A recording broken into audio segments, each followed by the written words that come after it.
दोस्तों, आज हम चर्चा करने वाले हैं संस्कृत व्याकरण में रस की। रस की चर्चा करने से पहले आप हमारे चैनल को लाइक और सब्सक्राइब ज़रूर कर दीजिए, ताकि हम आने वाली नई जानकारी को अपने वीडियो के माध्यम से आप तक पहुंचा सकें। इसके लिए आप फटाफट लाइक, शेयर और सब्सक्राइब ज़रूर कर दीजिए। तो चलिए अब हम चर्चा करते हैं संस्कृत में रस की परिभाषा पर। संस्कृत में रस की परिभाषा होती है स्यतः आस्वाद्यते इति रसः, अर्थात जिसका आस्वादन किया जाए या सराह सराह कर चखा जाए रस कहलाता है। कहने का मतलब कि किसी दृश्य या अदृश्य बात को देखने, सुनने, पढ़ने अथवा कल्पना करने से मन में जो अलौकिक आनंद की प्राप्ति होती है, उसे ही रीतकारों ने रस कहा है। रस की आत्मा काव्यानंद या भाव कहा जाता है। आचार्य मम्मट ने अपनी सुप्रसिद्ध रचना काव्य प्रकाश में रस को परिभाषित करते हुए लिखा है, कारणान्यथा कार्याणि सहकारीणि यानि च इत्यादे स्थायिनो लोके तानि चेब्राकट्यकाव्यधो विभावानुभावास्तत्कथ्यन्ते व्यभिचारिणः व्यक्तः सह दैविर्भावदैः स्यायी भावो रसः स्मृतः, अर्थात लोक में रति आदि रूप अस्थाई भाव के जो कारण, कार्य और सहकारी होते हैं, वह नाटक या काव्य में होते हैं तो क्रमशः विभाव, अनुभाव, व्यभिचारी भाव कहलाते हैं। और उन विभाव, आलम्बन या उद्दीपन आदि से व्यक्त वह स्थायी भाव रस कहलाता है। अब भरत मुनि ने भी इन्हीं बातों की रस पर चर्चा करते हुए कहा है, विभावानुभाव व्यभिचारी भाव संयोगाद रस निष्पत्ति, अर्थात विभाव, अनुभाव तथा संचारी भावों के संयोग से रस की निष्पत्ति होती है। व्यवहार दशा में मनुष्य को जिस जिस प्रकार की अनुभूति होती है, उसे ध्यान में रखकर मम्मट ने कहा है, रतिः हसश्च शोकश्च क्रोधोरतिः भयं तथा जुगुप्सा विस्मयश्चेति स्थायी भावा प्रकीर्तिता। आगे मम्मट ने ही नवे रस की आवश्यकता महसूस करते हुए लिखा है, निर्वेद स्थायी भावो अस्ति शांतेरपि नवमो रसः। भाव दो प्रकार के होते हैं, एक अस्थाई भाव और दूसरा संचारी भाव। अस्थाई भाव दीर्घकालिक और संचारी भाव अल्पकालिक होते हैं। भावों की उत्पत्ति के कारण को ही विभाव कहा जाता है। विभाव दो प्रकार के होते हैं, आलंबन और उद्दीपन। आलंबन से ही भावों की उत्पत्ति होती है, जबकि उद्दीपन भावों की गति बढ़ाने का काम करता है। अस्थाई भाव की जागने पर जो शारीरिक क्रियाएं होती हैं, उसे अनुभाव कहते हैं। यह अनुभाव सात्विक और कायिक हुआ करते हैं। सात्विक अनुभाव शरीर की स्वाभाविक क्रिया है, जिसके 9 रूप होते हैं। पहला है स्तंभ, अगला कंपन, तीसरा स्वरभंग, चौथा वैपप्य, पांचवा अश्रु, छठा प्रलय, सातवां स्वेद, आठवां रोमांच, नौवां जुम्मा। अब स्तंभ के बारे में क्या चर्चा करेंगे। स्तंभ क्या है? स्तंभ अनुभाव से प्रसन्नता, लज्जा आदि के कारण गतिहीनता आ जाती है। और वैवर्ण के कारण शरीर पीला पड़ जाता है या चेहरे का रंग उड़ जाता है। प्रलय से चेतना शून्यता आती है। और कायिक से अनुभाव शारीरिक अंगों का व्यापार है, जैसे भय से भागना, क्रोध से कांपना या भला बुरा कहना, रति में चुंबन, शोक में सिर धुनना आदि। रीतकारों ने 10 प्रकार के रसों की बात कही है। रसों के मन, संवेगों और स्थायी भावों का तुलनात्मक चित्र इस प्रकार है। प्राचीन साहित्य शास्त्र के अनुसार रस, स्थायी भाव और रस कौन कौन हैं उनके बारे में हम चर्चा करते हैं।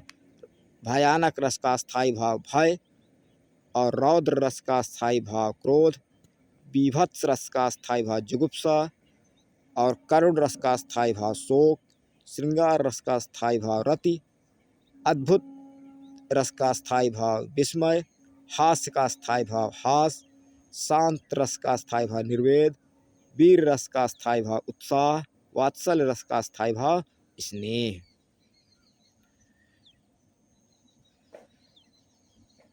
भरत मुनि के अनुसार रस के स्थायी भाव और अनुभाव निम्नवत हैं। कैसे? रति नामक स्थायी भाव का जो अनुभाव है वह है तामभिनयेत स्मित वदन मधुकर कथन सुक्षेप कटाक्षादिभिर्भावै। अगला नंबर है हास्य रस। हास्य जो स्थायी भाव है उसका अनुभाव है हास का, वह है तमभिनयेत पूर्वोक्तैर्हसतिर्दादिभिः अनुभावै। अब अगला स्थायी भाव शोक है, उसका अनुभाव क्या है? उसका अनुभाव है तस्यास्त्रपात परिदेवित विलापित द्वैवर्ण्य स्वरभेद स्वर स्वस्तागातत्रता भूमिपतन सस्वनारुदितः अक्रांदित दीर्घानि स्वसिति जड़ता उन्माद मोहः मरणाभिरनुभावैर्निभेयः प्रयोक्तव्यः। अब इसके बाद आता है क्रोध। क्रोध का जो अनुभाव है वह है अस्य विकृष्टानासापुट उद्दन्नयन संदष्टोष्ठपुट गंडस्फुरणादिभिरनुभावैर्निभयः प्रयोक्तव्यः। अब इसके बाद उत्साह आता है। उत्साह नामक अस्थायी भाव का अनुभाव है तस्य धैर्य शौर्य वैर सारद्यादिभिः अनुभावैर्निभयः प्रयोक्तव्यः। भयं तस्या प्रकम्पितकरणचरणं हृदयकम्पन स्तंभ मुखशोष जीवार परलेहत्न स्वदेवे पथुन्तास परित्राणान्वेषण धावन उत्कृष्टाभिरनुभावानिभयः प्रयोक्तव्यः। फिर अगला नंबर है भयम। भयम का है तस्याम कंपित चरण हृदय कंपन स्तंभ मुख शोषः जीवा परलेहन स्वदेप स्वेद पथुजम त्रास परित्राणान्वेषण धावन उत्कृष्टादिभिरनुभावारिभयः प्रयोक्तव्यः। नेक्स्ट नंबर है जुगुप्सा। जुगुप्सा का जो अनुभाव है वह है तस्या सर्वांग संकोच निष्ठीवन मुख विपणन हुल्लेखादिभिरनुभावरम विनयः प्रयोक्तव्यः। फिर अगला लास्ट नंबर है विस्मय। विस्मय वितस्य नयन विस्तार अनिमेष प्रेक्षितः भूक्षेप रोगमहर्षणः शिरकंपर साधुवादादिभिरनुभावैर्निभयः प्रयोक्तव्यः। इस तरह से इसके बाद अगला नंबर अब आता है श्रृंगार रस। श्रृंगार रस में कहा गया है। इस रस को रीतिकारों ने रसराज की संज्ञा दी है। संसार में जो कुछ विव, उज्ज्वल और दर्शनीय है वह इसके भीतर समाविष्ट हो सकता है। हिंदी के रीतिकार केशव ने भी इसे रसों का नायक कहा है। इसका मूल भाव रति अथवा काम जो समस्त संसार में व्याप्त है। क्या पशु पक्षी लता पादप सभी इस भाव से अनुप्राणित हैं। यही एक रस है जिसमें अन्य विभिन्न रसों को समाहित करने की क्षमता है। कारण इस रस में सभी संचारियों एवं सात्विकों को आत्मसात करने की सामर्थ्य होती है। संयोग और वियोग ये दो इसके मुख्य पक्ष हुआ करते हैं। श्रृंगार रस के उदाहरण अब शून्यं वासगृहं विलोक्य शयनादुत्थाय किञ्चिच्छनं निद्राव्याजमुपायगतस्य शुचिर्निर्वर्ण्य पर्त्युर्मुखं विर्खब्धं परिचुम्ब्य जातपुलकामावलोक्य गण्डस्थली लज्जानम्रमुखी विप्रियेण हसता बाला चिरं चुम्बिता। ये तो इसका उदाहरण। अब इसके बाद इसका एक उदाहरण और देखिए। अगला उदाहरण है कि प्रस्थानं वलये कृतं प्रियसखैर्त्रैर्जस्नं गतं धृत्या न क्षणयमसितं व्यवसितं चित्तेन गन्तपरः यातुं निश्चितचेतांसि प्रियतमे सर्वे समं प्रस्थिता गन्तव्ये सति जीवितं प्रियमुहूर्त्यसार्थं किमुत्यज्यते। इसी के साथ अब अगला नंबर आता है हास्य रस। हास्य रस की परिभाषा होती है हास्य रसः नवरसों के अंतर्गत स्वभावतः सबसे अधिक सुखात्मक प्रतीत होता है। परंतु भरत मुनि के अनुसार यह 4 उपसर्गों की कोटि में आता है। इसकी उत्पत्ति श्रृंगार रस से मानी जाती है। इसका स्थायी भाव रस और विभाव आचार व्यवहार केश विन्यास नाम तथा अर्थ आदि की विकृति है। जिसमें विकृतवशालंकार धार्ष्टर्य लावल्य कलह व्यंग दर्शन दोषारोपण आदि की गणना की गई है। यह हास्य 2 प्रकार का होता है आत्मसमुत्थ और परम समुत्थ, जिसे क्रमशः आत्मसमुत्थ और परम समत्थ कहा जाता है। यानी स्वयं पर हंसना और दूसरों पर हंसना। उदाहरण स्वरूप आकुंचय पाणिशुचिं मम मूर्धनिवेशा आकुंचय पाणिं शुचिं मम मूर्धनिवेश्या मंत्रांभसां प्रतिपदं पृष्यते पवित्रेतारस्वनं प्रथितथूकं दात् प्रहार हा हा हतो अहमिति रोदिति विष्णु शर्मा। अगला उदाहरण है कि गुरोर्गिरः 5 दिनान्यधीत्य वेदांत शास्त्राणि दिनत्रयञ्च अमी समाघ्राय च तर्कवादान् समागता कुक्कुटमिश्रापादा। इसी उदाहरण के साथ अब आते हैं हम अगले नंबर पर करुण रस। करुण रस की परिभाषा होती है हृद्रातु करुणो रसः कहकर इस रस की उत्पत्ति रौद्र रस से मानी गई है, जिसका स्थायी भाव शोक है और इसकी उत्पत्ति शापजन्य क्लेश विनिपात इष्टजन विप्रयोग विभनाश वध बंधन पलायन अपघात आदि विभावों के संयोग से है।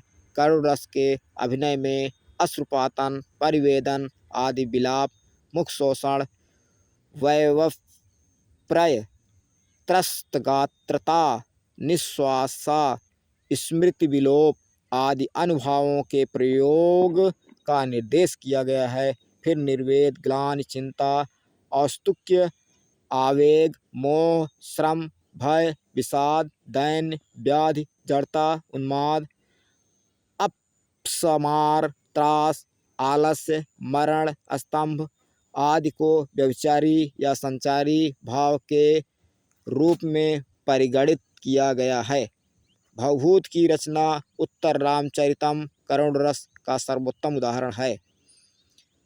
अब करुण रस का उदाहरण हा मातस्त्वरितासि कुरु किमिदं हा देवता क्वा आसीस धिक्प्राणान् पतितो असनिहुतं वहसोस्ते अंगे दुग्धे दृशो इत्थं घर घर मध्यरौकुट करुणा पौरांगानां गिरिश्चित्रास्थानापि रोदन्यन्ति सततः कुर्वन्ति भित्तिरपि। इसके बाद अगला उदाहरण एक और है, कह रहा है कि विपिने क्वः जटा निबंधनानं तव चेदं क मनोहरं वपुः आनयोर्घटनाविधे ननु खगे निशिरीषकर्तनम्। अब अगला आता है रौद्रस। रौद्रस के बाद आता है रौद्रस की परिभाषा। रौद्रस भरत मुनि ने नाट्य शास्त्र में श्रृंगार, रौद्र, वीर तथा बीभत्स इन 4 रसों को ही प्रधान माना है। रौद्र रस का स्थायी भाव क्रोध और इसका रंग लाल माना गया है। रौद्र रस के परिपाक के लिए क्रोध अस्थाई की आश्वायता के निमित्त निम्नलिखित अवयवों की उपस्थिति अपेक्षित मानी गई है। पहला नंबर है आलंबन विभाव, शत्रु तथा विरोध पक्ष की व्यक्ति। उद्दीपन विभाव, शत्रु द्वारा किया गया अनिष्ट कार्य। अधिक्षेप, अपमान, अपकार, कठोर वचनों का प्रयोग आदि। अब अनुभव आता है। अनुभव नेत्रों का लाल होना, अभंग दंत तथा ओष्ठ चर्बन, कठोर भाषण, शस्त्र उठाना, गर्जन तर्जन, विरोधियों को ललकारना आदि। व्यभिचारी भाव, मद, उग्रता, अमर्ष, चंचलता, उद्वेग, आसुमा, स्मृत, आवगे। तो इसका उदाहरण है कि कृतमनुगतं दृष्टं वायरिदं गुरुपातक मनुज पशुभिर्निर्मयादिर्भवत दुर्भिरुदायुधे नरकारैर्पुरा साधं सभीमकीरीटिना